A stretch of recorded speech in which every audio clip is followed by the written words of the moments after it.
do do do do do do do do do do do. Extra. I'm probably going to pick totally random voices for your questions and answer mostly like LittleOne referring to himself in a third person, which doesn't make any sense, but just go with it. The player of LittleOne wrote this, not counting the questions themselves, and though he may not answer every question specifically, he does cover a hell of a lot. I'm going to start with a more comprehensive background and character description. I was looking for character ideas when I read that nearly all half-dragons live with their human parent, so the concept for LittleOne was, what if the dragon parent raised the child? LittleOne's core personality is based on my interpretation of this. When I started playing LittleOne, I had only a vague idea what his final personality was going to be. I molded it as I played. What is important to note, and isn't really mentioned in the videos, is age. Angel, Draven, and Black are mature adults.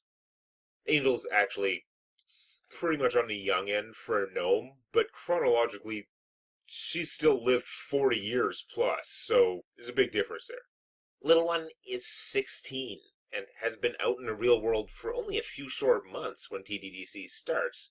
He's a child in a man's body.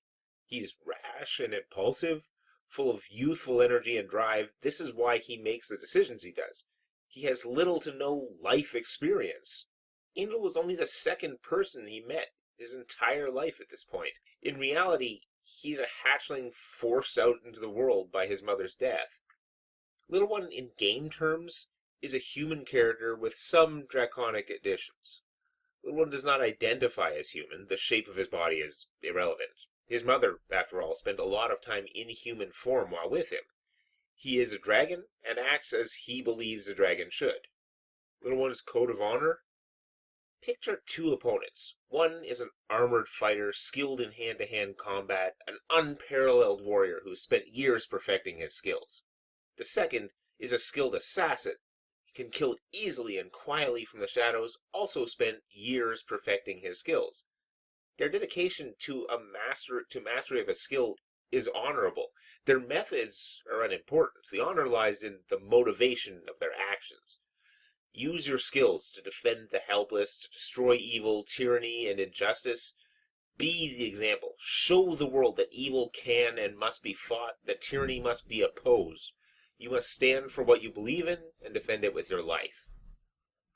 LittleOne does not believe that Angel is honorless. She's shown courage, determination, self-sacrifice, and loyalty at every turn. She's a selfless character in LittleOne's eyes. Regardless of the odds, LittleOne trusts Angel to follow him into the craziest situation. LittleOne and Draven are almost complete opposites. Draven is calm and methodical, where LittleOne is rash and impulsive. LittleOne commits fully to combat and relies on his skills and allies to see him through. Draven always has a contingency to get away. LittleOne respects Draven's bravery in the face of horrible fates, but is saddened that Draven will never fully understand what a rush it is to gamble with your life and be all in. LittleOne likes Black and trusts him with his life. He appreciates his calm and quiet demeanor and his willingness to stand toe-to-toe against evil. He doesn't quite understand Black's style of being hit to destroy your enemy. It kind of seems backwards, but hey, it works. LittleOne accepts that death occurs for every mortal creature and is not afraid to die. He's afraid to die badly. He faces every perilous challenge head-on, confident in his abilities to win the battle or die a good death. Someone or something will kill him. There's no question of that. But when they come to collect, they will find it is an expensive bill. The amazing Daggerface won in open combat, fair and square. LittleOne respects that. Daggerface fights for money and personal gain, something that LittleOne cannot respect. The fact that Daggerface did not grant LittleOne a warrior's death shows that he doesn't respect him. Tying him to a tree and defeating him insults his integrity. Daggerface could not have infuriated him more if he'd been trying. It wasn't about gold. He was being asked to treat Daggerface honorably while being insulted and dishonored in return. Daggerface thought he was exchanging 1,000 gold for LittleOne's life, What he was really asking for was to sacrifice his honor for 1,000 gold. That was never going to happen. Had Daggerface chosen to kill him, I have no idea what character I would have played. Most likely a Warblade again, maybe a Dwarven or Orcish if allowed. If LittleOne ever meets Daggerface again, he plans to arrest him for murder and highway robbery and bring him to the authorities. LittleOne will not take his word and won't hunt him down. I had given some thought to LittleOne's appearance, and at first given him long and flowing hair, but to be honest, I prefer the hairless version in TDDC. After all, dragons don't have hair. LittleOne is 6'2", 235 pounds, and can bench press a truck. I myself am 5'6", 145 pounds, and I don't even lift. LittleOne is determined and relentless warrior. I am a nurse. LittleOne's personality is my own, but exaggerated in areas. Self-confidence, impulsivity as two examples. The difference between LittleOne and myself is that LittleOne does not worry about the consequences of his actions. He will act and deal with the fallout after. There is a belief that LittleOne enjoys violence. It's not. He enjoys the challenge of combat, and that can be done without violence. If he believes a situation to be dangerous and violence is inevitable, he will unleash everything he has in a fight to the death. There are no half measures. I myself, in real life, believe violence solves nothing. LittleOne loves his mother to the core. He is immensely proud of her and does not mourn her death. She fought bravely and died in combat against overwhelming odds. The KT feared and respected her abilities, and as such granted her great honor in death. LittleOne respects the monitors for that, and doesn't hate the KT at all. His mother believed strongly in honor, justice, and freedom. Her code of honor is his. The reason she didn't live in dragon territory is she disagreed with the enslavement of the dragonborn. The act of slavery is both evil and repugnant, and she fought tirelessly against the KT because of that. LittleOne continues her quest to end slavery throughout the world. This is why he is opposed to the KT, arguably the largest slaver nation in the world. This is why he challenges himself and seeks adventure. It is the path to the strength he needs to fulfill his quest. LittleOne never met his father, and with his mother he never felt a lack in his life of any kind. Since she spoke nothing of him, LittleOne didn't realize that not having a father was even something he should care about. You can't miss what you didn't know existed, and besides, he had a damn dragon for a parent. As for character info, I left everything related to his father up to Demonac, to use for story if necessary. Also, this way I know as much as LittleOne, and how he reacts will be more authentic. LittleOne is fascinated by the orcs. They follow a leader because he is powerful. They have tremendous fighting skills, and are pretty much one of the most effective fighting forces on the planet, concentrated into small numbers.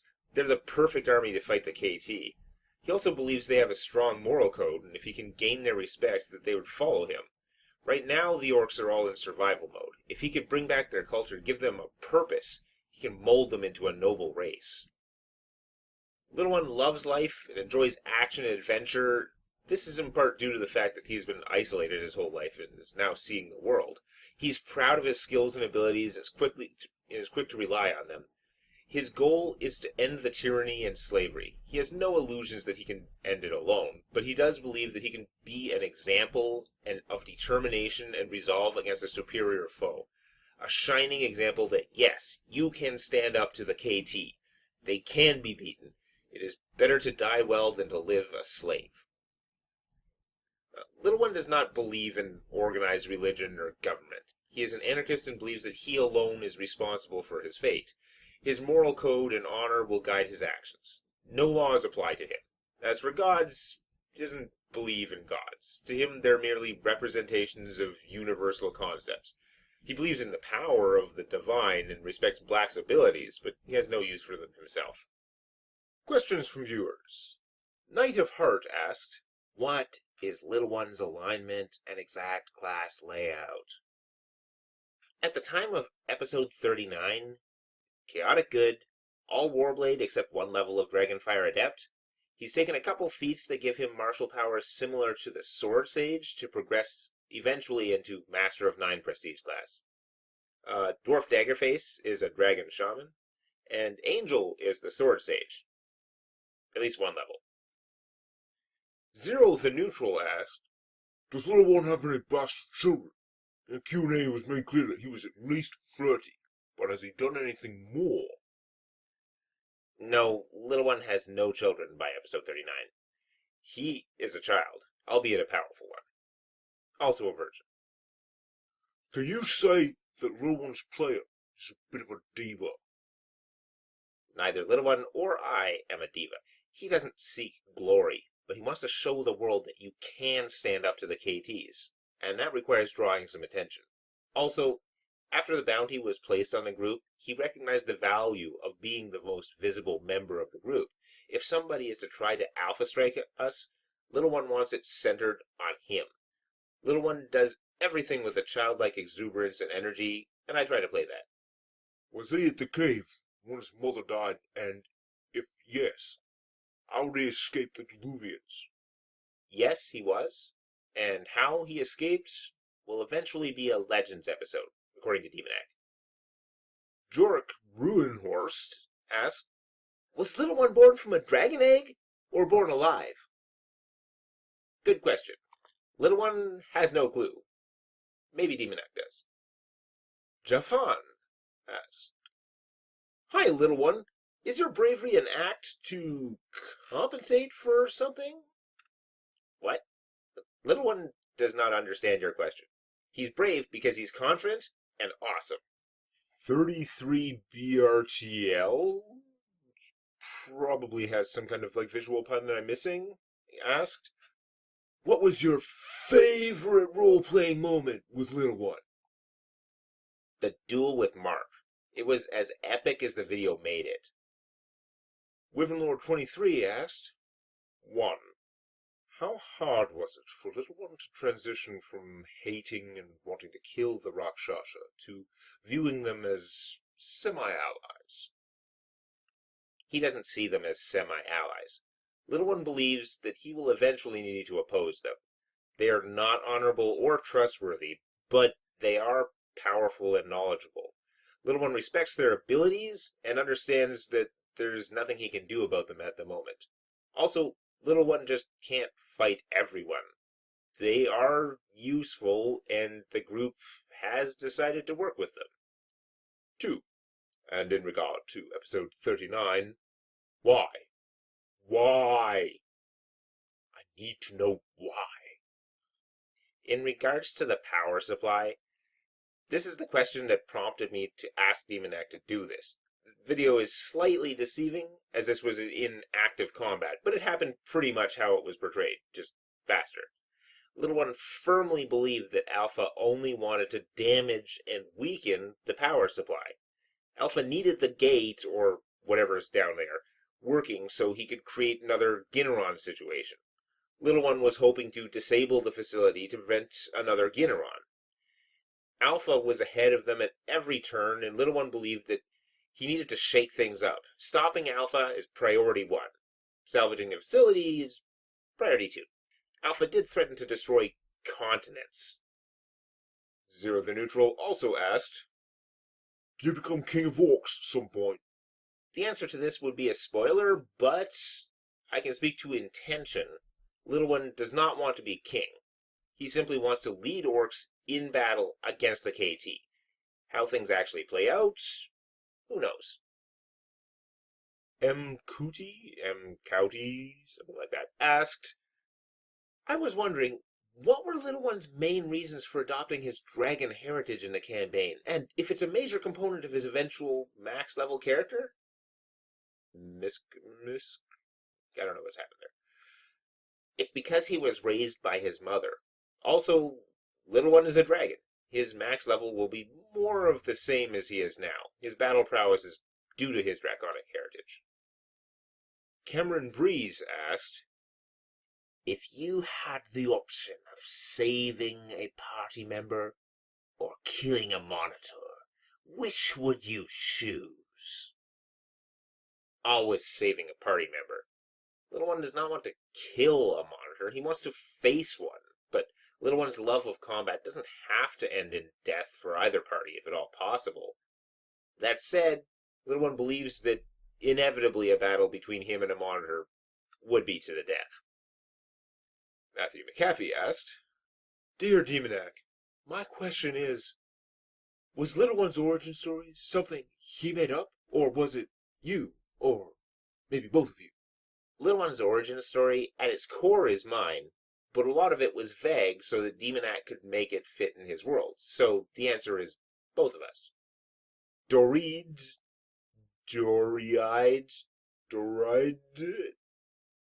Anyway, asked, How are you today, Kappa?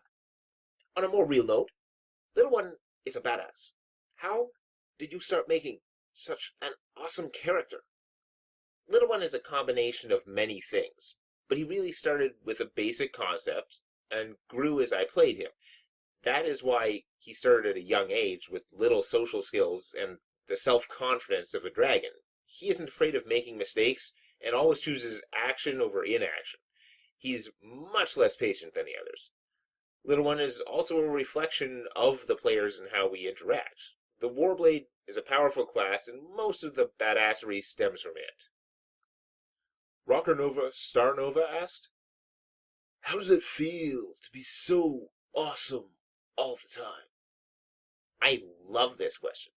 Little One is my favorite character I have ever played, and the exuberance of his character and the sheer energy is an extension of me just enjoying playing him.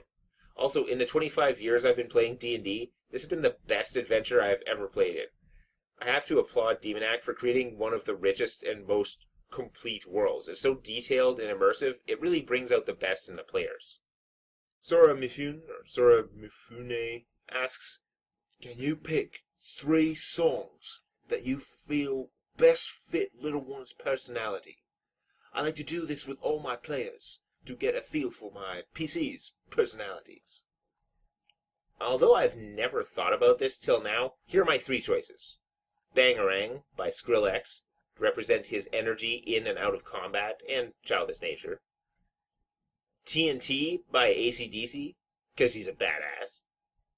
And When I'm Up by Great Big C, to represent his general attitude to life. Rocky Doyle asked, 1. What's your favorite 3.5 edition class, PRC, or specific multi-class combo? I don't have a favorite. A great adventure doesn't rely on what you play, but who you play with. I'm very lucky to play with a great group that has beautiful balance. 2. If Little One could choose how his eventual death would come about, how would he want to die? In glorious combat, surrounded by his enemies and their corpses, a death that inspires the world to get off its knees and fight. Carson Womack asked, How does Little One think the Bloody Shield guy will react to a half-dragon wanting to marry his daughter? P.S. If you choose my question, thanks. He'll be happy, of course. What other reactions could he have? Surf USA asked, 1. How do you rationalize your fights with the GM? The most famous example being the Aftermath with Dagger Face. If it's in character, then I went with it. I honestly thought that Demonac would kill Little One in that scenario, and I was okay with that. But I truly believed I couldn't play him differently. 2. What was your experience with D&D before this game? I've been playing for 25 years. I've played many games, DM'd my fair share, and my playstyle is very much ad-lib. I don't go in with any specific attitude or characteristics in mind. My characters evolve in real time. As their personality solidifies, they become more consistent. 3. What did you think of your character's attitude? Like, did you go into every game thinking, I'm going to be the most badass, or what? I enjoy playing Little One. I love his attitude, but I'm not trying to be badass. I just go for it and totally don't think of the consequences. 4. Did you ever feel like PvP was ever on the table for your character? Yes. Quantumnaut asks, how close is Demonac's voice representation to the little one's actual voice? the voice isn't that close, but he captures the tone and mannerisms I try to give Little One. You can hear the childlike nature I try to give him. At least I can. Ice Queen Glass asked, how did you come up with the concept/design of Little One? Were there any other types of characters you were interested in playing instead of Little One? Does Little One like, marshmallows? I like to think that I find my characters. I rarely go in looking to play something specific, and yes, he likes marshmallows. Ruth Cavazos asked, first, who do you think, out of the PC characters, has the best relationship with Little One, or plays off him the best? Angel has the best relationship with Little One. He trusts her to have his back, no matter how crazy the situation can get. But Little One plays off Draven the best. Draven is cautious, and Little One is reckless. Draven usually has a game plan that Little One screws up after about 4 minutes. Or 4 seconds. Remus4 asked, Little One, as half-dragon, is doing some heroic work for human kingdoms and continental races in general. But does he have any ambitions with dragonkind? He doesn't seem to care his draconic side that much. He could try to gain more dragon powers, or try to gain dragon form, which I tried several times as player. Little One firmly believes he is a dragon. He has no draconic aspirations, as his mother chose to live among mortals instead of dragons. He isn't trying to gain a dragon form, although he does assume it will happen eventually. It won't. As for ambitions for dragonkind, he fears that he may have to oppose them, because they believe in slavery. And Marco G asked, 1. Is Little One a heroic character in your opinion, or do you feel he represents a more selfish character? While he does many heroic things, TDDC has represented all but Black and maybe Draven as being characters with more personal goals and desires that drive them. For Little One, I'd say he was driven by the desire for a reward and good challenge more than anything else, with the good deeds being more of a bonus. Little One's heroism is in his motivation. He does what he does to protect others, destroy evil where he can find it, and try to be a positive example.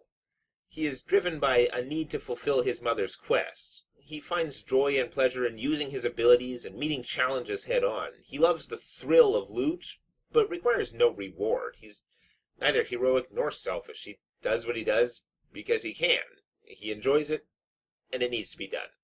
2. When you started getting some more blatant supernatural maneuvers, did you explain this as being an aspect of Little One's draconic nature, the inherent magic the species tends to have, developing in a way that better suited him?